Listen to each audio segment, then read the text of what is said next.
সংক্ষিপ্ত আলোচ্য বিষয়, যাদের জন্য জান্নাতে ঘর নির্মাণ করা হবে। আজকে আমরা জানব যে একজন মানুষ জান্নাতে যাবে বা যাওয়ার চেষ্টা করে। দুনিয়াতে আমরা যারা এসেছি, বিশেষ করে যারা মুসলিম, তাদের প্রত্যেকেরই একমাত্র মাকসুদ, একমাত্র আশা যে আমি জান্নাতে যাব। সে পাপী হোক, জেনাকার হোক, চোর হোক অথবা জালেম হোক না কেন। আপনি বাংলাদেশের সবচেয়ে যে সুদখোর, জেনাকার, তাকেও যদি জিজ্ঞেস করেন যে আপনি কোথায় যেতে চান, অ্যাজ এ মুসলিম, সে যদি মুসলিম হয় সে বলবে আমি জান্নাতে যেতে চাই। একজন জেনাকারকেও যদি আপনি জিজ্ঞেস করেন যে আপনি কোথায় যেতে চান, এরপরেও সে বলবে যে আমি জান্নাতে যেতে চাই। যদিও পতিতালয়ের মেয়েটা সে হারাম কাজ করছে, যদিও চোর চুরি করে মানুষের সম্পদ আত্মসাৎ করছে, যদিও ঘুষখোর, সুদখোর অবৈধ সম্পদ উপার্জন করছে, এরপরেও তার মনের কুঠারে একটা কথা সবসময় প্রতিধ্বনি হয় যে আমাকে মৃত্যুবরণ করতে হবে, আর আমাকে মৃত্যুর পরেই যে জীবন, সেই জীবনে জান্নাতে যেতে হবে। এই যে এখানে আমরা যারা উপস্থিত হয়েছি, আমাদের কেউ কি কোনো সময় মনের ভুলেও আমরা বলি যে আমরা জান্নাতে যাব না, জাহান্নামে যাব? কেউ বলি? একজন হিন্দুকেও যদি আপনি জিজ্ঞেস করেন যে তুমি যে তোমার ভগবান, তোমার দেবতার পূজা করো, এইটা করে তুমি কোথায় যেতে চাও, ও বলবে আমি স্বর্গে যেতে চাই। তো স্বর্গ বলুক আর জান্নাত বলুক, যেটাই বলুক না কেন, ওর মাকসাদ, ইচ্ছে, ও কোথায় যাবে? জান্নাত। আপনি একজন ইহুদিকে জিজ্ঞেস করেন, খ্রিস্টানকে জিজ্ঞেস করেন, দুনিয়াতে যাকেই আপনি জিজ্ঞেস করবেন, শুধুমাত্র যারা নাস্তিক রয়েছে, যারা আল্লাহকে বিশ্বাস করে না, 100 কোটি মানুষ, এরা বাদ দিয়ে পৃথিবীতে বাকি যে 700 কোটি মানুষ আছে, প্রত্যেকটা মানুষ কোনো একটা ধর্ম, কোনো একটা দিনকে বিশ্বাস করে, আর বিশ্বাস করার ফলে সে জান্নাতে যেতে চায়। এই যে আমরা যারা আছি, আমরা কোথায় যেতে চাই বলেন? মসজিদে এসেছি জান্নাতে যাওয়ার জন্য নাকি জাহান্নামে যাওয়ার জন্য? আমরা সঠিক মানহাজ গ্রহণ করেছি, এর উপর চলার চেষ্টা করি, জান্নাতে যাওয়ার জন্য নাকি জাহান্নামে যাওয়ার জন্য? আমরা ভ্রান্ত ফেরকা, ভ্রান্ত আকীদা, ভ্রান্ত মতাদর্শ ছেড়ে হকের পথে এসেছি, জান্নাতে যাওয়ার জন্য নাকি জাহান্নামে যাওয়ার জন্য? জান্নাত। আল্লাহ আমাদের কবুল করুন, আমিন। তো আজকে আমরা জানবো, প্রথমে সংক্ষেপে আমরা আলোচনা করব যে জান্নাত কাকে বল, জান্নাতের মধ্যে মানুষ কি নিয়ামত পাবে। এরপরে আমরা জানবো যে কি কি আমলের মাধ্যমে কোন ব্যক্তিদের জন্য আল্লাহ জান্নাতে খাস করে ঘর তৈরি করে রেখেছে। এই বিষয়গুলো আমরা সামনে রেখে সংক্ষিপ্ত আলোচনার চেষ্টা করবো ইনশাআল্লাহ। ওয়া তাওফিক ইল্লা বিল্লাহি আলাইহি তাওয়াক্কালতু ওয়া ইলাইহি উনি। জান্নাত আরবি শব্দ, এর আবিধানিক অর্থ হচ্ছে বাগান, বাগিচা অথবা সুসজ্জিত স্থান। ইসলামী শরিয়াতের পরিভাষায় একজন মুমিন ব্যক্তি যখন আল্লাহর বিধান পালন করবে এবং সে অনুযায়ী জীবন পরিচালনা করে সে পরকালে মৃত্যুর পরে যে অনন্তকাল শান্তির যে আবাসস্থলে বসবাস করবে, এটিকেই জান্নাত বলে। তাহলে আমরা মৌলিকভাবে বুঝলাম যে একজন মুসলিম ব্যক্তি যে দুনিয়াতে হালাল হারাম বেঁচে চলবে এবং পরকালে সেই স্থায়ীভাবে আল্লাহর কাছ থেকে যে গিফট বা পুরস্কার হিসাবে শান্তির আবাস যেটা পাবে, সেটাকেই মূলত জান্নাত বলা হয়। তা আল্লাহ রাব্বুল আলামিন পবিত্র কোরআনে একাধিক জায়গায় জান্নাতের কথা উল্লেখ করেছে। বিশেষ করে আল্লাহ রাব্বুল আলামিন সূরা নাবার 31 থেকে 35 আয়াতে বলছেন, ইন্নালিল মুত্তাকিনা মাফাজা। আল্লাহ বলছেন নিশ্চয় যারা মুত্তাকি, যারা আল্লাহকে ভয় করে, যারা তাকওয়াবান, যারা পরহেজগার, যারা দিনদার, যারা দিনের বিধান মেনে চলে, যারা হালাল হারাম মেনে চলে, এই সমস্ত ব্যক্তি ইন্নাল মুত্তাকিনা মাফাজা, তাদের জন্য রয়েছে পরকালে সফলতা। তো সফলতা কি? আল্লাহ বলছেন হাদাইকা ওয়া আনাবা, সেই যে সাফল্যের স্থান, সফলতার স্থান, তার পুরস্কার হিসেবে আল্লাহ রাব্বুল আলামিন দিবেন। সেখানে তাদের জন্য বাগ বাগিচা রয়েছে, কাওয়াইবা আতরাবা, তার মধ্যে আল্লাহ রাব্বুল আলামিন নব্যবয়স্ক তরুণী, যুবতী, সুন্দর স্ত্রী তাদের জন্য আল্লাহ দান করবে বলে সুবহানাল্লাহ। এরপর আল্লাহ রাব্বুল আলামিন বলতে বলতে বলছেন যে লা ইয়ামুতু ফিহা ওয়া লা ইয়াহইয়া, এই জান্নাতের মধ্যে যখন সে থাকবে সে এমন জীবন লাভ করবে যেখানে সে মরবেও না, আবার সেখান থেকে ফিরেও আসবে। এই যে আমরা দুনিয়াতে অবস্থান করছি, হয়তো কারো 30 বছর, 40 বছর, 50 বছর, 100 বছর, এরপরে কি আমরা মরে যাব নাকি সারা বছর বেঁচে থাকবো? কিন্তু জান্নাতের যে জীবন অথবা জাহান্নামের যে জীবন, এটার কি নির্দিষ্ট সীমা আছে যে 100 বছর পরে আল্লাহ জান্নাত থেকে বের করে জাহান্নামে দিবে? এমন যে ধরেন আমার দাদার বয়স ছিল 103 বছর বয়সে মারা গেছে, আল্লাহ থেকে জান্নাতবাসী করুন। আর তা আমার আব্বার প্রায় 67, প্রায় 60 বছরের মতো বয়স, তো আব্বা বেঁচে আছে আমার 28 বছর। তো আমি কি মনে করেছি যে আমার দাদা 104 বছর বেঁচে ছিল, তার মানে আমার আব্বার এখন প্রায় 60 বছর, তো আব্বার সমান বাঁচতে গেলে তো এখনো 32 বছর বাঁচতে হবে, এরকম কি? এরপরে তো আমাকে মরতেই হবে, নাকি আমি তারপরে নির্দিষ্ট একটা সময় পর আবার বেঁচে থাকবো? বাঁচার উপায় আছে? তো আমি 100 বছর বাঁচি, 1000 বছর বাঁচি, দুনিয়ার শ্রেষ্ঠ মানুষ যারা ছিল, কোন নবী রাসূলকে আল্লাহ অনন্ত জীবন দান করে নাই, তার মানে আমি আপনি সারা জীবন বেঁচে থাকবো। কিন্তু একজন মুমিনের জন্য সফলতা হচ্ছে ওইটাই, ফাকাদ ফাযা ফাওজান আযীমা। সে দুনিয়াতে যাই হোক না কেন, যেভাবে চলুক না কেন, সে টিনের বাড়িতে থাকুক অথবা একটা ছাপরি ঘরে থাকুক, যেখানেই থাকুক না কেন, সে যদি পরকালে জান্নাতে যেতে পারে, তাহলে এই ব্যক্তি হচ্ছে সবচেয়ে বড় সফল বলে সুবহানাল্লাহ। রাসূল সাল্লাল্লাহু আলাইহি ওয়াসাল্লাম বলছেন, সহিহ বুখারী হাদিস, আল্লাহ রাব্বুল আলামিন জান্নাতকে তৈরি করলেন। তৈরি করার পরে ফেরেশতাকে বলছেন যে যাও জান্নাত দেখে আসো। এইবার এই ফেরেশতা জান্নাতে গিয়েছে, যাওয়ার পরে বলছে, আল্লাহ আপনি জান্নাতকে এত নিয়ামত দিয়ে তৈরি করেছেন, আমার তো মনে হয় এই জান্নাতের কথা যে শুনবে সে ব্যক্তি জান্নাতে যেতে চাইবে, কারণ জান্নাতকে আপনি এত সুন্দর করে ঢেকে রেখেছেন, এত নাজ নেওয়াজ দিয়েছেন যে দুনিয়ার সব মানুষই তো আমার মনে হয় জান্নাতে যাবে বলে সুবহানাল্লাহ। এরপর আল্লাহ রাব্বুল আলামিন আবারও ফেরেশতাকে বলল, যাও এইবার জান্নাতকে দেখে আসো। এইবার ফেরেশতা বলছে, আল্লাহ জান্নাতকে আপনি এত কষ্ট ক্লেশ, এত বিপদ আপদ দিয়ে ঘিরে রেখেছেন, আমার তো মনে হয় দুনিয়ার কেউ জান্নাতে যাবে না। আল্লাহ রাব্বুল আলামিন আবারও ফেরেশতাকে জাহান্নাম তৈরি করে বলছে যে যাও দেখে আসো। তো ফেরেশতা বলছে, আল্লাহ জাহান্নামের চারপাশে এত সুখ স্বাচ্ছন্দ্য, এত আরাম আয়েশ, তো দুনিয়ার মানুষ দুনিয়ার ভোগ বিলাস আরাম আয়েশে মত্ত থাকার কারণে আমার তো মনে হয় সব মানুষই সেই জাহান্নামে প্রবেশ করবে। আল্লাহ আবারও বললেন, ফেরেশতা যখন আসলেন, আল্লাহ আবারও ফেরেশতাকে পাঠালেন, বললেন এইবার যাও। এইবার ফেরেশতা বলছেন যে আল্লাহ জান্নাতের চারপাশে এত কষ্ট ক্লেশ, এত আযাব, এত শাস্তি, আমার তো মনে হয় জাহান্নামের আযাবের কথা যেই শুনবে সেই জাহান্নাম থেকে বাঁচার চেষ্টা করবে, দুনিয়ার কোনো মানুষই হয়তো জাহান্নামে যাবে না। দেখেন, এই হাদিসটা যদি আমরা সামনে নিয়ে আসি, তাহলে আমাদের জীবনের যে মূল মাকসাদ, মূল আমরা কোথায় যেতে চাই, কি পেতে চাই, তাহলে এই হাদিসের মধ্যে মৌলিকভাবে আল্লাহ উত্তর দিয়ে দিয়েছে। প্রথমেই যেটা বলা হলো যে জান্নাতকে আল্লাহ অনেক নাজ নেওয়াজ দিয়েছে, অর্থাৎ জান্নাতের মধ্যে যারা যাবে তারা অনেক সুখ স্বাচ্ছন্দ্যে আরাম আয়েশে থাকবে। এরপরে যখন গেলেন তখন বললেন যে চারদিকে এত কষ্ট, আমার তো মনে হয় কেউ জান্নাতে যাবে। রাসূল সাল্লাল্লাহু আলাইহি ওয়াসাল্লাম এটাই বলছেন যে আমি যখন জান্নাতের দিকে তাকালাম, ইত্তালাতু ফিল জান্নাহ ফারাইতু আকতার আহলিয়া ফাকরা, আমি জাহান্নামের দিকে তাকিয়েছি, দেখেছি, আমি জান্নাতের দিকে তাকালাম, তাকানোর পরে দেখলাম জান্নাতে যারা গিয়েছে তার অধিকাংশ মানুষই দরিদ্র বলে সুবহানাল্লাহ। এরপর রাসূল সাল্লাল্লাহু আলাইহি ওয়াসাল্লাম বলছেন যে আমি যখন জান্নাতের দিকে তাকালাম, দেখলাম জান্নাতের চারদিকে কষ্ট ক্লেশ দ্বারা ভরে রাখা হয়েছে। এরপর রাসূল সাল্লাল্লাহু আলাইহি ওয়াসাল্লাম বলছেন মাউজিউন সাউতুন ফিল জান্নাহ, রাসূল সাল্লাল্লাহু আলাইহি ওয়াসাল্লাম বলছেন হুজিবাতুন নারু বিশ-শাহওয়াতি ওয়া হুজিবাতুল জান্নাহ বিল মাকারি, রাসূল সাল্লাল্লাহু আলাইহি ওয়াসাল্লাম বলছেন যে জান্নাতকে ঢেকে রাখা হয়েছে বিভিন্ন বালা মুসিবত দ্বারা, কষ্ট ক্লেশ দ্বারা, আর জাহান্নামকে ঘিরে রাখা হয়েছে মানুষের প্রবৃত্তি যা চায়, মানুষের মন যা চায়, মানুষের খেয়াল খুশি মতো যদি কেউ চলে তাহলে সে জাহান্নামে যাবে বলে নাউজুবিল্লাহ।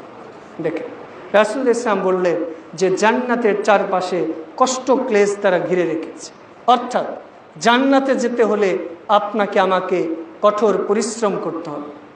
কঠোর পরিশ্রম অর্থাৎ আল্লাহ যেভাবে আমাকে আপনাকে চলতে বলেছেন, যেভাবে ইবাদত করতে বলেছেন, যেইভাবে যে আমল করতে বলেছে, সেটাই আমাকে আপনাকে করতে হবে। কারণ রাসূলুল্লাহ ইসলাম বলছেন যে দুনিয়াটা হচ্ছে সিজনুল মুমিন, মুমিনের জন্য জেলখানা সমতুল্য, ওয়া জান্নাতুল কাফের, আর যারা কাফের রয়েছে তাদের জন্য এই দুনিয়ার জীবন জান্নাতের মতো। তো জেলখানার মধ্যে যখন আমরা যাই, জেলখানার মধ্যে কি ইচ্ছা মতো চলতে দেয়? আপনার মন চাচ্ছে পেশাব করবেন, মন চাচ্ছে বাড়িতে যাবেন, মন চাচ্ছে স্ত্রীর পরিবারকে সময় দিবেন, জেলখানায় ইচ্ছা মতো চলা যায় না। তার মানে একজন মুমিনের এই দুনিয়ার জিন্দেগিটাও এরকম। সে মন চাইলে খেতে পারবে না, সে মন চাইলে চলতে পারবে না, সে মন চাইলে স্ত্রীর কাছে যেতে পারবে না। ইসলামের যে সীমারেখা রয়েছে, ইসলামের যে নিয়ম রয়েছে, সে অনুযায়ী তাকে চলতে হবে। একজন মুসলিম ব্যক্তি সে যদি আসলেই জান্নাতে যেতে চায়, সে যখন মসজিদে ঢুকবে ইচ্ছা মতো ঢুকতে পারবে? তাকে সুন্নাহ পদ্ধতি অনুযায়ী ঢুকতে হবে। একজন মুসলিম ব্যক্তি সে যদি জান্নাতে যেতে চায়, তার স্ত্রীর কাছে যেতে হলে সুন্নাহ পদ্ধতিতে যেতে হবে। একজন মুসলিম ব্যক্তি সে যদি জান্নাতে যেতে চায়, যখন সে খাবার খাবে সুন্নতি পদ্ধতিতে খেতে হবে। একজন মুসলিম এই ব্যক্তি যদি জুমার সালাত আদায় করতে চায়, তাহলে তার নিজের ইচ্ছা মতো না, আল্লাহ এবং রাসূল যা পদ্ধতিতে দিয়েছে সেই অনুযায়ী তাকে চলতে হবে। আর একজন ব্যক্তি সে জান্নাতে যেতে চায় না, জাহান্নামে যাবে, তাহলে কি নির্দিষ্ট নিয়ম মানতে হবে? যোকে ডান পা দিয়ে মসজিদে ঢুকতে হবে, খাওয়ার সময় ডান হাত দিয়ে খেতে হবে, স্ত্রীর কাছে গেলে দোয়া বলতে হবে, রাতে ঘুমানোর সময় দোয়া পড়ে ঘুমাতে হবে। তার মানে ওর মন যা চায় সেভাবেই ও চলতে পারে। তো মন যেটা চায় সেইভাবে যে চলবে, তার স্থান কোথায় হবে? জাহান্নাম। আর যে রাসূলুল্লাহ সাল্লাল্লাহু আলাইহি ওয়াসাল্লামের বিধান অনুযায়ী, ইসলামের বিধান অনুযায়ী চলবে, সে কোথায় যাবে? জান্নাত। কারণ জান্নাত তো এমন জিনিস না যে দুনিয়ার টাকা পয়সা দিয়ে কিনা যায়। জান্নাত তো এমন জিনিস না যে দুনিয়ার ক্ষমতা দিয়ে, দাপট দিয়ে সেটা অর্জন করা যায়। রাসূলুল্লাহ সাল্লাল্লাহু আলাইহি ওয়াসাল্লাম সহিহ বুখারীর 3780 নম্বর হাদিসে বলছেন, হাদিসে কুদসি, আল্লাহ রাব্বুল আলামিন বলছেন, আ'দাতু লিইবাদিস সালিহিন, আমি আমার নেক বান্দা, আল্লাহর বান্দা, মুমিন বান্দাদের জন্য এমন জান্নাত লিখেছি, লা উদুনুন সামিয়াত, এই জান্নাতের বিবরণ কান কোনোদিন শোনেনি, ওয়ালা কদরা আলা কলবি বাশার, মানব হৃদয় কখনো কল্পনা করেনি, এবং এমনকি মানুষের চোখ কখনো সে জিনিসটা অবলোকন করেনি বা দেখেনি বলে সুবহানাল্লাহ। দেখেন, আমরা অনেক সময় চোখ দিয়ে অনেক কিছু দেখি না, কিন্তু সেটা আমরা কান দিয়ে শুনতে পাই, আছে না? যে চোখ দিয়ে কি সব কিছু আমরা দেখতে পাই? এই যে করোনা ভাইরাস এসেছিল, এটি কি আমরা চোখ দিয়ে দেখতে পেয়েছি? অথবা এই যে টাইফয়েডের টিকা দেওয়া হচ্ছে, যদিও এটা নেগেটিভ পজিটিভ আছে, তবে আপনাদের দ্বীনী ভাই হিসেবে আপনাদের নাসিহা, যে বাংলাদেশে যে পরিমাণ টাইফয়েড হয়, সেটা বাংলাদেশের ডাক্তারদের বিশ্লেষণ অনুযায়ী শতকরা 1 জনের হওয়ার সম্ভাবনা আছে। আর যদি কেউ টিকা দেয় তাহলে শতকরা 15 জনের হওয়ার সম্ভাবনা আছে। এমনকি এই টিকার স্থায়িত্ব হচ্ছে 4 বছর। তাহলে টিকা দেওয়া ভালো নাকি না দেওয়াই ভালো? এটা যারা জ্ঞানী আছেন তারা চিন্তা করবে। এরপরেও টিকাটা দিচ্ছে আমাদের যারা শত্রু নাকাম, আমাদের বন্ধু, আমাদের পাশের দেশ, যারা সব সময় আমাদের উপর জুলুম অত্যাচার করে, তারা যদি টিকা দেয় আমাদের কতটুকু ভালোর জন্য আসবে, এটা নিজেরাই বিবেচনা করবে। এই জন্য অভিভাবক যারা আছেন, আমারও 2টা সন্তান আছে, দোয়া করবেন। গত জুমার দিন আল্লাহ আমাকে একটা ছেলে সন্তান দিয়েছে আর একটা মেয়ে আছে। আমি নিয়ত করেছি, আমার স্ত্রীকে বলে দিয়েছি, আমার মাদ্রাসা, আমি গাজীপুর চাকরি করি, ওখানেও বলে দিয়েছি যে মাদ্রাসার পক্ষ থেকে আমরা এরকম টিকা দিব। যদি আপনাদের প্রয়োজন হয় সে দায়িত্ব আপনারা নেবেন। কারণ যেখানে রোগের সম্ভাবনাই নেই, ওইটা দিলে আরও বেশি রয়েছে। দেখেছেন না করোনা টিকা দেওয়ার পরে যারা দিয়ে, যে আমি আলহামদুলিল্লাহ টিকা দেই না, একটাও টিকা দেই। আমার আব্বা মা দিয়েছিল, তা আব্বা মা বলে যে দেওয়ার পরে ওই যে চুলকানি বা অ্যালার্জি জাতীয় অসুখ এটা বেশি হয়েছে। তার মানে কি, ওরা আমাদের যেটা দিচ্ছে, বরং ওরা নিজেরাই পয়জন তৈরি করে আবার সেটা অ্যান্টিভেনাম, তারা ওষুধ তৈরি করে আমাদের কাছে বিক্রি করবে। এই জন্য মুসলমানরা ফ্রির দিকে না ছুটে, যেটা নিজেদের বিবেক দিয়ে, আবেগ দিয়ে, মূল মেধা দিয়ে চিন্তা করে, আল্লাহ তৌফিক দান করুন। আর তো যাই হোক, বলছিলাম এই যে জান্নাত, এটা আমরা অনেক সময় চোখ দিয়ে দেখতে পাই না। অনেক কিছু আছে যে চোখ দিয়ে দেখতে পাই না, কিন্তু কান দিয়ে শুনতে পাই। অনেক আমরা রাজাদের গল্প শুনি অথবা নবী রাসূলের কাহিনী শুনি, এটাকে আমরা চোখ দিয়ে দেখতে পেয়েছি। আবার আমরা যেটা কান দিয়ে শুনতে পাই না, এটা অন্তর দিয়ে কল্পনা করতে পারি না। অন্তর দিয়ে আমরা কল্পনা করতে পারি যে রাসূল ইসলাম কেমন ছিল, তার কথা কেমন ছিল, তার বাড়িঘর কেমন ছিল, তার চেহারা সুরত কেমন ছিল। যেহেতু হাদিস থেকে আমরা পাই যে রাসূলের চেহারা এমন ছিল, তার নাক কেমন ছিল, তার দাঁতগুলো এমন ছিল, বক্তৃতা এইভাবে দিতেন। তো আমরা একটা অন্তরের মধ্যে একটা অবয়ব দাঁড় করাতে পারি যে এমন হতে পারে। কিন্তু জান্নাত এমন একটা জিনিস যেটা আমার আপনার মতো মানুষ চিন্তা করেও সেটার ধারে কাছে যেতে পারে। রাসূল ইসলাম এটাই বলছেন যে আদাতুল ইবাদিস সালিহিন মা লা আইনুন রাআত, আল্লাহ এমন জান্নাত মানুষের জন্য রেখেছে চোখ কোনোদিন দেখেনি, কান কোনোদিন শোনেনি, অন্তর কখনো কল্পনা করেনি বলে সুবহানাল্লাহ। এমনকি কিয়ামত পর্যন্ত পৃথিবীতে বর্তমান 800 কোটি মানুষ আছে, আমরা সবাই মিলে যদি কল্পনা করতে থাকি, সবাই মিলে যদি গল্প তৈরি করতে চাই করি, এরপরেও জান্নাতের ধারে কাছেও আমরা যেতে পারবো না। কারণ রাসূলুল্লাহ সাল্লাল্লাহু আলাইহি ওয়াসাল্লাম বুখারী হাদিসে বলছেন, দুনিয়ার সবচেয়ে যে ব্যক্তি মাজলুম ছিল, সবচেয়ে কষ্টের শিকার হয়েছে, ধরেন ফিলিস্তিনের একজন ভাই, এই ভাইকে আল্লাহ রাব্বুল আলামিন জান্নাতের মধ্যে ঢুকাবে। ঢুকানোর পরে আল্লাহ রাব্বুল আলামিন উঠাবেন, উঠানোর পরে বলবেন যে আমি যে তোমাকে জান্নাতে ঢুকালাম, এরপরে বের করলাম, তুমি তো দুনিয়াতে সবচেয়ে মাজলুম ছিলা, তোমাকে সবচেয়ে মানুষ বেশি জুলুম করেছে, তোমাকে সবচেয়ে বেশি মানুষ অত্যাচার করেছে, তুমি বলো দুনিয়াতে কেমন কষ্টে ছিলা। এইবার এই লোক বলবে, আল্লাহে, আল্লাহ আপনার জাতের কি কসম, আপনার ইজ্জতের কসম, আপনার মর্যাদার কসম করে বলছি, আল্লাহ দুনিয়াতে কষ্ট কাকে বলে, দুনিয়াতে জুলুম কাকে বলে, কোনো কিছুরই আমি সম্মুখীন হই নাই বলে সুবহানাল্লাহ। চিন্তা করেছেন? শুধু জান্নাতে ঢুকাবেন, ঢুকানোর পরে উঠাবেন। রাসূল ইসলাম বলছেন যে যে ব্যক্তিকে আল্লাহ সর্বনিম্ন জান্নাত দিবে, মানে একেবারে টেনে হিচড়ে কোনো রকম জান্নাতে গিয়েছে। আচ্ছা আপনারা বলেন তো জান্নাত কয়টা? একটা, মাশাআল্লাহ। কেউ কেউ 8টা বলেছে। আচ্ছা, মূলত জান্নাত জাহান্নাম একটা। এই যে আত-তাওহীদ মসজিদ, এই মসজিদটা কয়টা? একটা। মসজিদের দরজা একাধিক হতে পারে না? মসজিদে নববী কয়টা? দরজা শত শত না? তো তাহলে জান্নাত কয়টা? জান্নাতের দরজা 8টা। জাহান্নাম কয়টা? একটা। জাহান্নামের দরজা 7টা। ধরেন এই মসজিদটাই ধরি যে 3টা দরজা, তো মাঝখান দিয়ে কেউ ঢুকবে, ডান সাইড দিয়ে কেউ ঢুকবে, বাম সাইড দিয়ে কেউ ঢুকবে। তবে এই যে দরজাগুলো হচ্ছে মানুষের মর্যাদা অনুযায়ী, যার যেমন আমল তাকে সেই মর্যাদার গেট দিয়ে ঢুকানো হবে। আপনার যদি ধরেন আপনাদের ঈশ্বরদী স্টেশনে একজন এমপি আসলো বা প্রধানমন্ত্রী আসলো, তখন সব গেটগুলো অফ করে মেইন গেট খোলা রাখবে না, শুধু ওনাকে রিসিভ করার জন্য, আর আউটের যে গেটগুলো আছে এগুলো দিয়ে সাধারণ মানুষ ঢুকবে। ঠিক জান্নাতেরও এরকম স্তর আছে, যার যেমন আমল আল্লাহ তাকে সেই দরজা দিয়ে প্রবেশ করে। তাহলে জান্নাত কয়টা? জান্নাতের দরজা আর জান্নাতের স্তর হচ্ছে 100টা। কতটা? তাহলে মৌলিকভাবে আজকে মনে রাখবেন, জান্নাত কয়টা? জান্নাতের দরজা, জান্নাতের স্তর 100টা। খুতবা শেষে কিন্তু জিজ্ঞেস করবেন ইনশাআল্লাহ। আচ্ছা, ইনশাআল্লাহ। তাহলে জান্নাতের এই স্তরের মধ্যে সর্বোচ্চ জান্নাত হচ্ছে জান্নাতুল ফিরদাউস। রাসূল ইসলাম বলছেন, মান সালাল্লাহু জান্নাতা, যখনই তোমরা আল্লাহর কাছে জান্নাত চাইবা, সালাল্লাহু জান্নাতাল ফিরদাউস, আল্লাহর কাছে চাইবা জান্নাতুল ফিরদাউস, কারণ এইটা সবচেয়ে মর্যাদাপূর্ণ জান্নাত। তুমি চাও বান্দা, আমি আল্লাহ দিতে তোয়াক্কা করব না বলে সুবহানাল্লাহ। এই জন্য আমরা অনেক সময় বলি যে আল্লাহ আমি যে পাপ করেছি, আমি যে গুনাহ করেছি, ঠেলে ঠুলে কোনো রকম জান্নাতে দিলেই হলো না, এরকম করবেন না।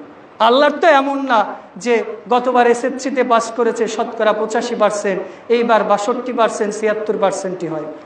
একটু হয়তো পরীক্ষা কড়াকড়ি করে হয়েছে বা খাতা একটু কড়াকড়ি হয়েছে, যার কারণে 20-30% কমে গেছে। এমন কি আল্লাহর?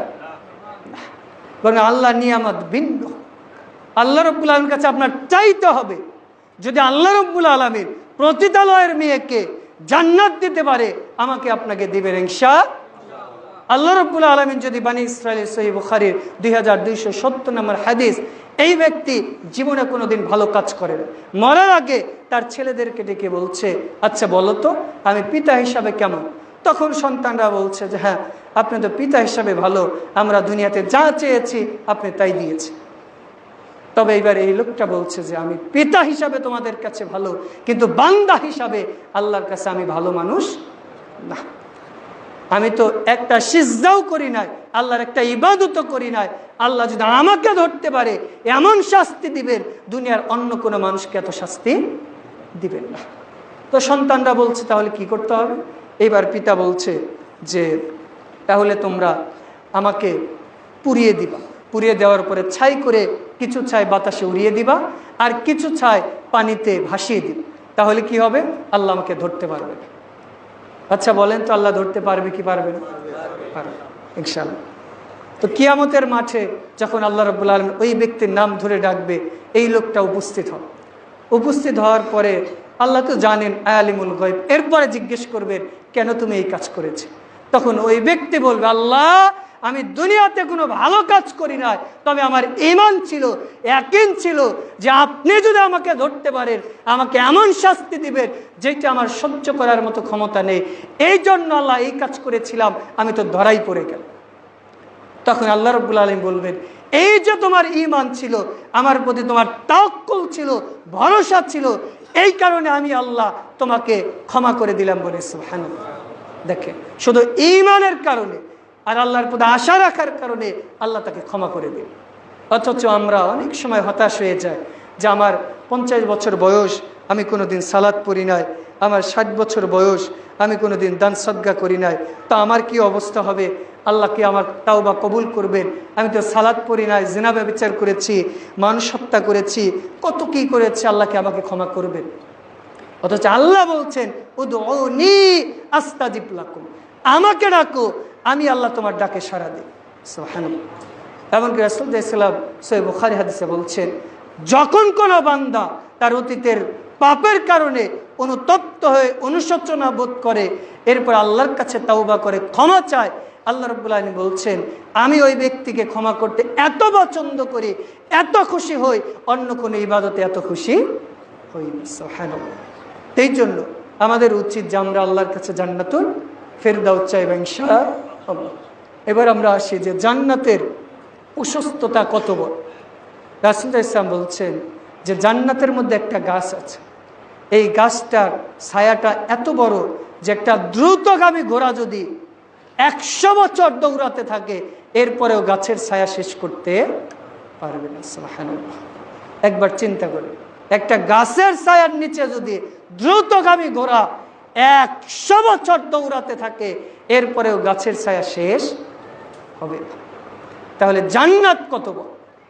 রাসূলুল্লাহ ইসলাম বলছেন যে ব্যক্তিকে সর্বনিম্ন জান্নাত দেওয়া হবে তাকে দুনিয়া দেওয়া হবে তো হবে, এই দুনিয়ার মতো 10 গুণ পৃথিবী দেওয়া হবে বলে সুবহানাল্লাহ। যাকে সর্বনিম্ন জান্নাত দেওয়া হবে ওই লোক বলবে আল্লাহ আপনি আমাকে এত বড় জান্নাত দিয়েছেন, হয়তো আর কাউকে এত বড় জান্নাত দেন। সুবহানাল্লাহ।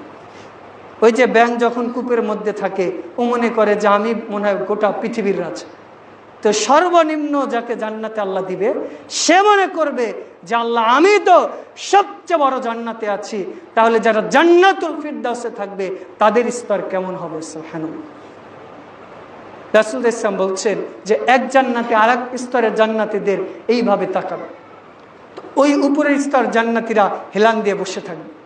তখন সাহাবীরা বলছে আল্লাহ রাসূল এই যে জান্নাত এত সুন্দর প্রাসাদে থাকবে, এরা তো মনে হয় নবী রাসূল সিদ্দিক সালেহীন তারা। তখন রাসূল ইসলাম বলছেন যা, এটা তোমাদের মতো মানুষ, একজনের জান্নাতের স্তর আরেকজনের স্তর থেকে মর্যাদার কারণে এত দূরত্ব হবে যে একজন আরেকজনের জান্নাতের দিকে তাকিয়ে থাকবে আর মনে করবে যে ওই জান্নাত যদি আমার হতো। সুবহানাল্লাহ। চিন্তা করেন তাহলে জান্নাত কেমন চাই। রাসূল ইসলাম বলছেন যে জান্নাতের মধ্যে একটা চাবুক রাখার জায়গা, খায়রুম মিনাদ দুনিয়া মা ফিহা, সারা পৃথিবী এবং তার মধ্যে যা কিছু আছে চাবুক রাখার জায়গার যতটুকু মূল্য সারা দুনিয়ার মূল্য ততটুকু। একটা চাবুক রাখতে কতটুকু জায়গা লাগে? একটা চাবুক হয়তো 2.5 ফিট 3 ফিট হয়, সেটা গুছিয়ে রাখলে 6 ইঞ্চি বা 1 ফিট জায়গা লাগে, ধরলাম 1 ফিট। তো জান্নাতের 1 ফিট জায়গার দাম সারা পৃথিবীকে যদি একদিকে করেন এরপরেও তার ধারে কাছে যাবে। অথচ একবার আপনি চিন্তা করেন এই পৃথিবীর মূল্য কত, আমরা আজ থেকে 1 বছর আগে স্বর্ণ কিনতাম 1 লাখ টাকা বা 1 লাখ টাকা 20,000 টাকা ভরি, অথচ আজকের বাজার যদি আপনি দেখেন প্রায় 1,26,000-এর উপরে, 2,26,000-এর উপরে 1 ভরি সোনার। তো 1 ভরি স্বর্ণের দাম যদি 2.5 লক্ষ টাকা হয়, তাহলে সারা বাংলাদেশে কত ভরি স্বর্ণ আছে, সারা পৃথিবীতে কত ভরি স্বর্ণ আছে। যদি এই ঈশ্বরদী শহরের মতো জায়গায় 1 কাঠা জায়গার দাম যদি 10 লক্ষ টাকা হয়, তাহলে ঢাকা বনানীতে 1 কাঠা জায়গার দাম কত লক্ষ টাকা। যদি ঢাকাতে 1 কাঠা জায়গার দাম যদি 50 লক্ষ বা 1 কোটি টাকা হয়, তাহলে আপনি আমেরিকাতে ক্যালিফোর্নিয়াতে 1 কাঠা জায়গার দাম কত। সেইখানে যদি 1 কাঠা জায়গার দাম যদি ধরলাম 500 কোটি টাকা, তাহলে সারা পৃথিবীর দাম কত হবে। সারা পৃথিবীতে টাকা পয়সা, ধন সম্পদ, হীরা জহরত, খনিজ পদার্থ সব যদি একসাথে করা হয়, একটা চাবুক রাখার যে জায়গার দাম অতটুকু হবে। সুবহানাল্লাহ। রাসূল ইসলাম বলছেন যে জান্নাতের কোনো একজন হুর যদি জান্নাতের দিকে একবার তাকায়, সারা পৃথিবী সুগন্ধে পরিপূর্ণ হয়ে যাবে বলে। সুবহানাল্লাহ। রাসূল ইসলাম বলছেন, আমরা অনেক সময় হুর বলতে বুঝি যে শুধুমাত্র হয়তো মহিলা, কিন্তু না, হুর বলতে মহিলার জন্য যেটা প্রয়োজন সেটা তার হুর, আর আমার জন্য যেটা প্রয়োজন সেটা আমার হুর। আর বিশেষ করে আমরা অনেক সময় মনে করি যে জান্নাতের হুর 72টাই হবে, কিন্তু রাসূল ইসলাম বলছেন স্বাভাবিকভাবে আমি আপনি যারা জান্নাতে যাব তাদের হুর 72টা। এরপরে আমার ঈমান যত বড়, আমার আমলের স্তর যত বড়, তত আল্লাহ রাব্বুল আলামিন আমার আপনার জন্য হুর নির্ধারণ করে রাখবে। সুবহানাল্লাহ। আর আপনার স্ত্রী, আপনার স্বামী যদি নেককার হয়, সেও জান্নাতে আপনার সাথে থাকবে। সুবহানাল্লাহ। রাসূল ইসলাম বলছেন যে জান্নাতে যে সমস্ত নারী থাকবে, এদের সৌন্দর্য বর্ণনা করতে যে বলছেন যে তাদের চেহারা এতটাই মসৃণ যে ডিমের ওপরে ডিমের কুসুম যেরকম তুলতুলে নরম, এর চেয়েও মসৃণ হবে তাদের শরীরের চামড়া এবং গোশত বলে। সুবহানাল্লাহ। রাসূল ইসলাম বলছেন যে তাদের চেহারার লাবণ্য এমন হবে যে আয়না যেরকম চকচক করে দেখা যায়, অথবা গ্লাসের মধ্যে যদি এখানে একটা ঝকঝকে গ্লাস থাকতো, তাহলে আমার এই শরীরটা দেখা যেত না। রাসূল ইসলাম বলছেন যে জান্নাতে নারীদের শরীর এমন হবে তার এই হাড়ের মধ্যে কি আছে এটা পর্যন্ত দেখা যাবে বলে। সুবহানাল্লাহ। রাসূল ইসলাম বলছেন যে জান্নাতে মানুষ খাবে, কিন্তু তাদের পেশাব পায়খানা করার প্রয়োজন হবে। তবে কিভাবে সেই খাদ্যটা হজম হবে? ওই যে আমাদের অনেক সময় ঢেকর ওঠে না, তো এই ঢেকর যখন উঠবে ওই খাবারটা ঢেকরের মাধ্যমে বের হবে। কিন্তু আমরা যখন খাবার খাই তখন কি হয়? ধরেন আমার ছেলের কালকে আকিকা হয়েছে, সকালে সে গোশত খেয়ে আসছে, তো এখন যদি আমি ঢেকর দিই তাহলে ওই ছাগলের গোশতেরই তো একটা গন্ধ বা ঘ্রাণ যাই বলি সেটাই বের হবে। কিন্তু জান্নাতীদের যখন ঢেকর বের হবে সুঘ্রাণ বের হবে। সুবহানাল্লাহ। রাসূল ইসলাম বলছেন যে জান্নাতীরা খাবে, কিন্তু তাদের পেশাব পায়খানার প্রয়োজন হবে। জান্নাতে যারা যাবে তারা চিন্তা করবে যে আমি এখন আপেল খাবো, কমলা খাবো, আঙুর খাবো, শুধু চিন্তা করবে, সঙ্গে সঙ্গে আল্লাহ রাব্বুল আলামিন তার সামনে হাজির করে দেবে। সুবহানাল্লাহ। এমনকি আমাদের এলাকাতে তো অনেক সময় বিভিন্ন দিন, জুমার দিন, শনিবার হাট হয় না? আপনাদের এলাকায় আছে না? তো জান্নাতেও একটা হাট হবে, সেই হাটটা হচ্ছে জুমার। সেই হাটে শুধু যারা পুরুষ তারা যায়, তো পুরুষেরা জুমার দিনে হাটে যাবে। তো সেই হাটে কিন্তু আমাদের গরু, ছাগল, হাঁস, মুরগি এটা বিক্রি হবে। জান্নাতে যাবে, যাওয়ার পরে তারা হাট ঘোরাফেরা করে চলে আসবে। আসার পর তার স্ত্রীরা বলবে, আল্লাহর কসম করে বলছি, আপনি হাটে যাওয়ার আগে আপনার চেহারা যেমন ছিল, এখন আল্লাহ রাব্বুল আলামিন আপনার চেহারা, আপনার লাবণ্য 1000 গুণ বৃদ্ধি করে দিয়েছে বলে। সুবহানাল্লাহ। স্বামী এসে বলবে যে আল্লাহর কসম করে বলছি, ইতিপূর্বে তোমার চেহারার যত লাবণ্য ছিল, আল্লাহ রাব্বুল আলামিন তোমার চেহারার লাবণ্য এর চেয়ে আরো 1000 গুণ বাড়িয়ে দিয়েছে বলে। সুবহানাল্লাহ। এইভাবে জান্নাতীদের আল্লাহ রাব্বুল আলামিন সৌন্দর্য বাড়াতে থাকবে। আর জান্নাতে যারা থাকবে তাদের বয়স সীমা হবে 22 থেকে 23। কোনো কোনো হাদিস থেকে পাওয়া যায় 20 থেকে 25, 26 বা 30 বছর। একজন ব্যক্তি যদি 100 বছরের একেবারে খুনখুনে বৃদ্ধও হয়, এই ব্যক্তিরও সেইখানে একেবারে পূর্ণ যৌবনে থাকবে। রাসূল ইসলাম বলছেন যে সেইখানে যারা যাবে, লা আবনা শাবাবাহু, তার যৌবনকাল কখনো শেষ হবে। এখন তো আমরা হয়তো বিয়ে করেছি, ধরেন আমি বিয়ে করেছি 23-23.5 বছর বয়সে, তো এখন হয়তো আমার 28 বছর বয়স, আর 20 বছর বা 15 বছর পরে আমার এখন যেরকম যৌবনের ক্ষমতা এমন থাকবে, কমেছে। কিন্তু জান্নাতে সে অনন্তকাল থাকবে, কিন্তু তার যৌবনের কোনো শক্তি কমবে, বরং যতদিন যাবে আল্লাহ রাব্বুল আলামিন তার মধ্যে আরো শক্তি ক্ষমতা বাড়িয়ে দিবে। সুবহানাল্লাহ। আর জান্নাতের মধ্যে আল্লাহ রাব্বুল আলামিন মৌলিকভাবে 4টা নহর বা ঝর্ণা প্রবাহিত করবে।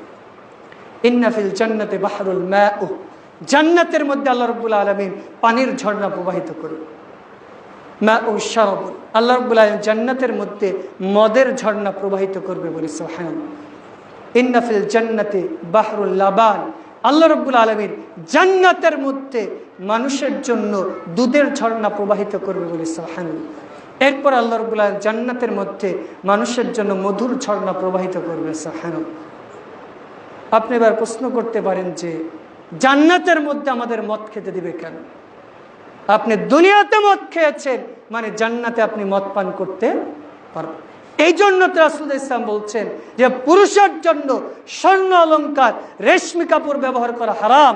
যদি দুনিয়াতে আপনি রেশমি কাপড় ব্যবহার করেন, তাহলে জান্নাতে আপনি রেশমি কাপড় পাবেন না, মানে জান্নাতে যেতে পারবেন। দুনিয়াতে যদি আপনি মদ পান করেন, নিষিদ্ধদ্রব্য পান করেন, আপনি জান্নাতে যেতে পারবেন। তাহলে আপনি দুনিয়াতে যদি ছেড়ে দেন, এগুলো জান্নাতে আপনি পান করতে পারবেন ইনশাআল্লাহ। তবে জান্নাতের যে আমাদের জন্য শরাব আছে, এগুলো শরাব দুনিয়ার শরাবের মতো না।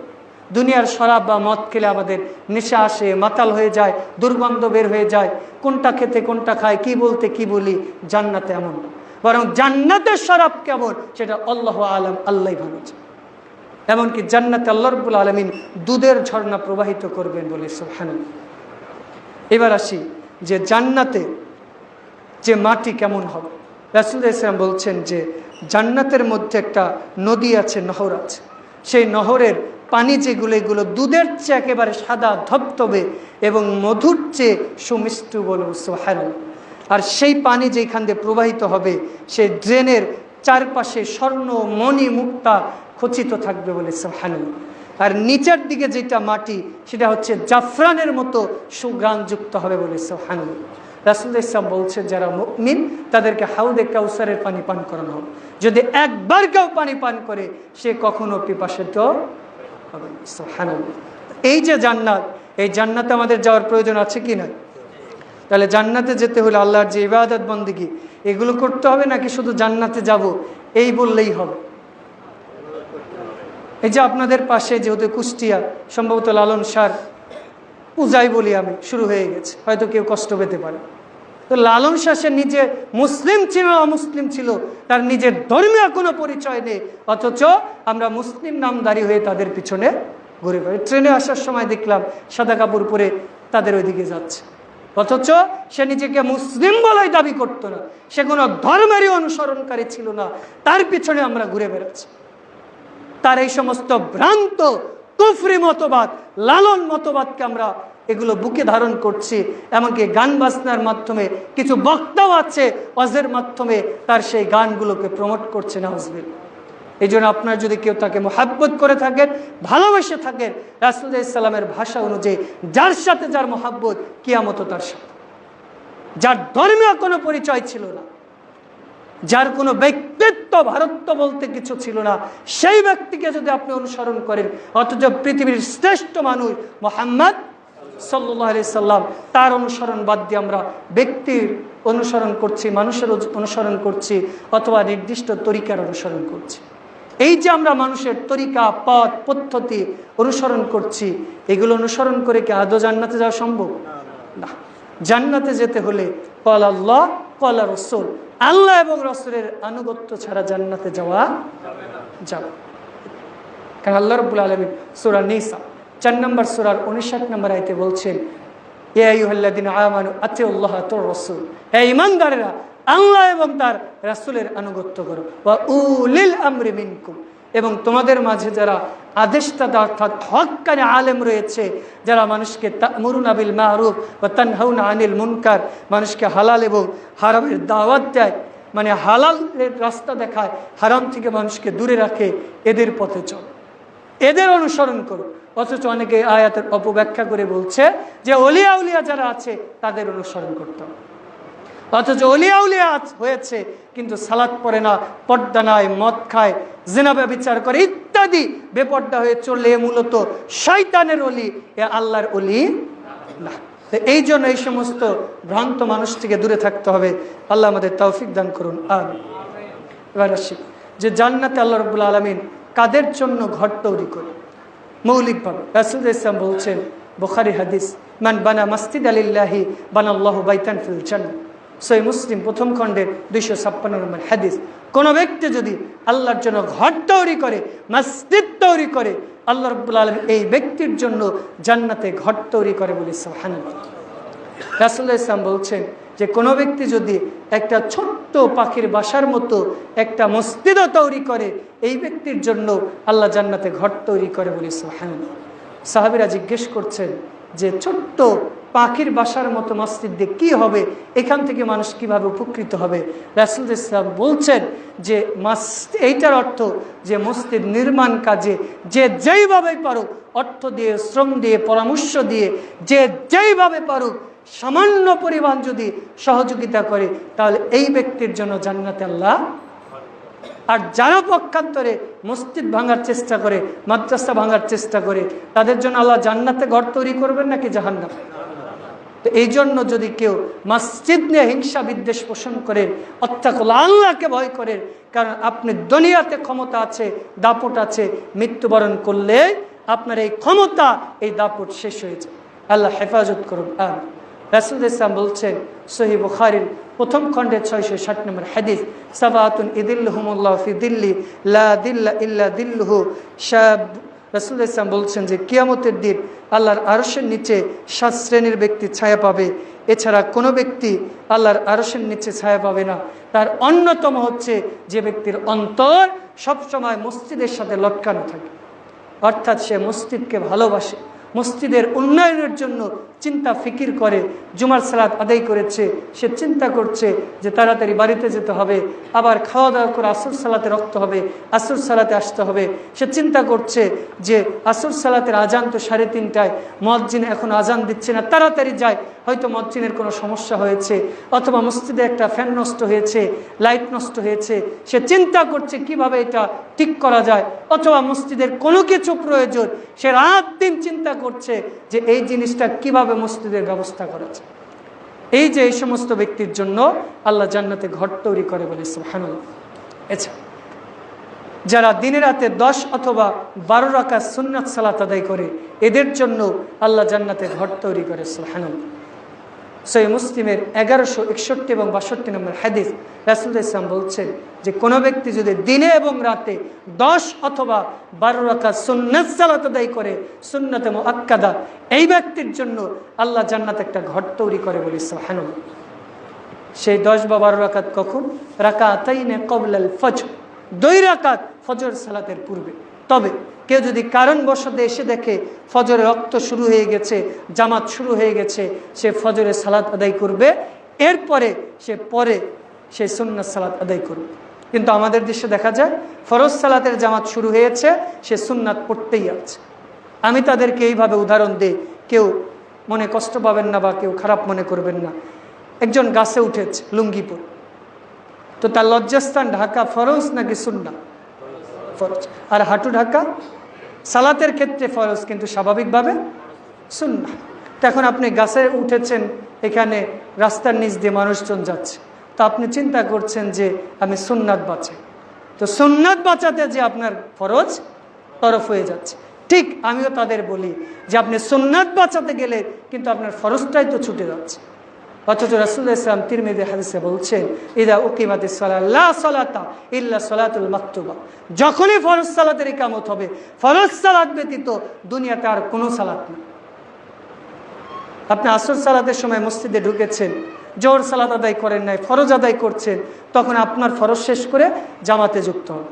কিন্তু আসর সালাত শুরু হয়েছে, তাহিয়াতুল মসজিদ আদায় করছেন, ইকামত হয়ে গেছে, সালাত ছেড়ে দিয়ে আপনাকে ওই জামাতে যুক্ত হতে হবে। এতে কি হবে?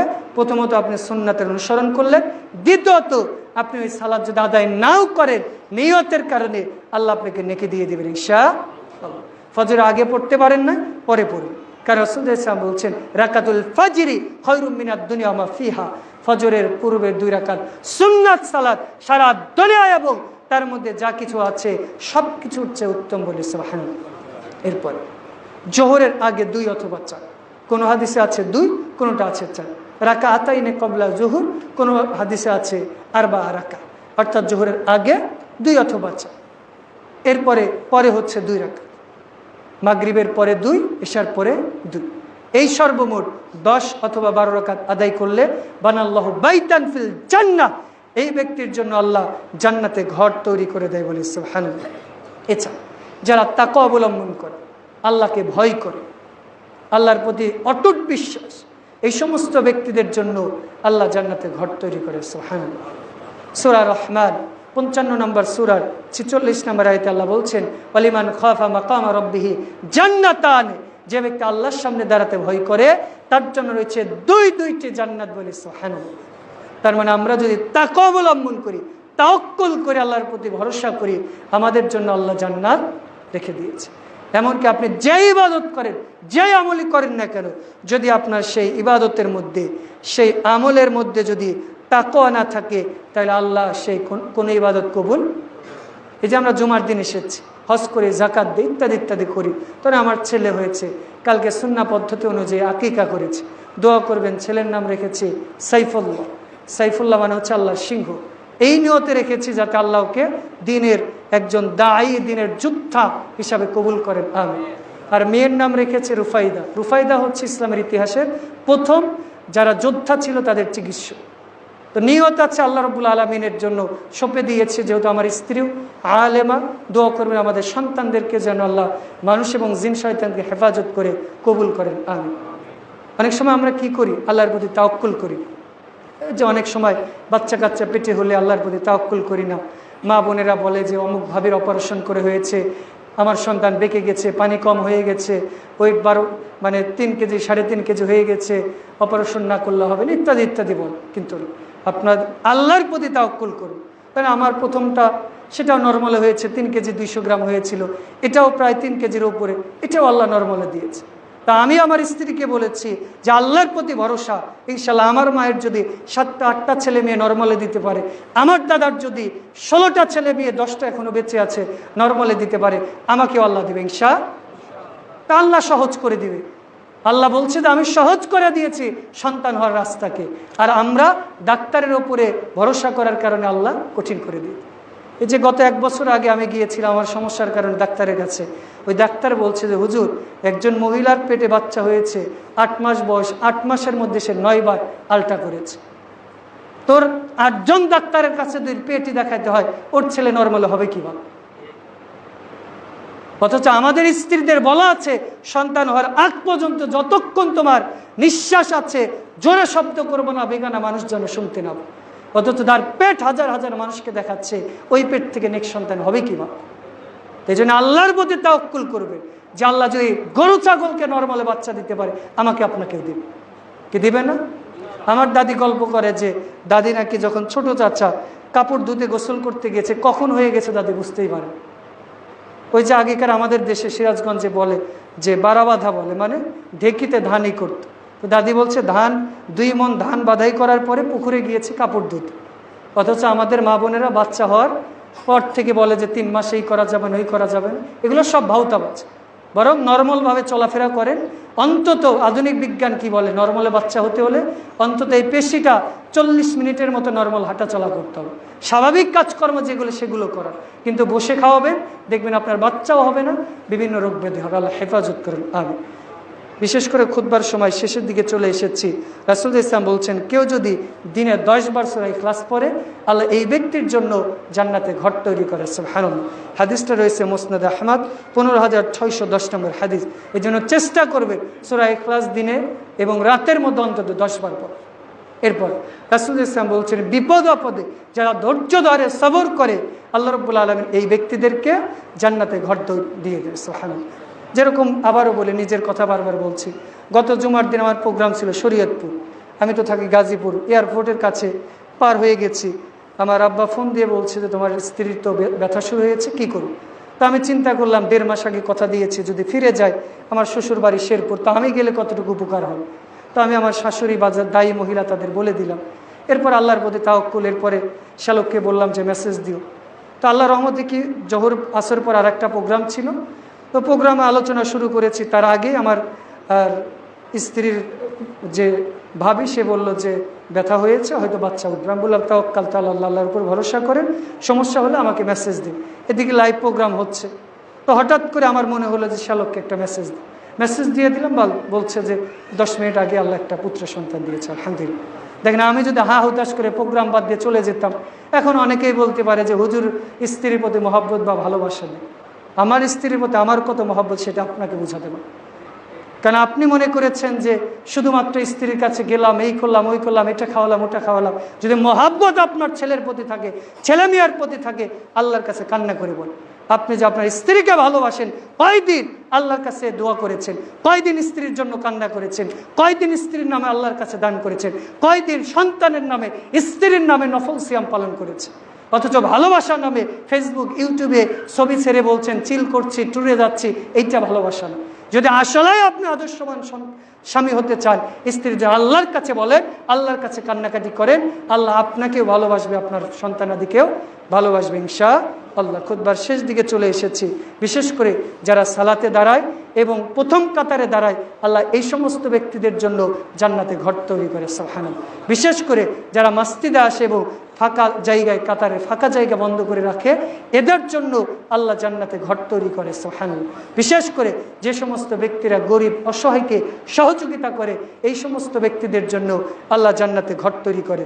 বিশেষ করে যে সমস্ত মহিলারা সন্তান প্রসব করতে যে মারা যায়, এই সমস্ত মহিলাদের জন্য আল্লাহ জান্নাতে ঘর তৈরি করে রাখে, সুবহানাল্লাহ।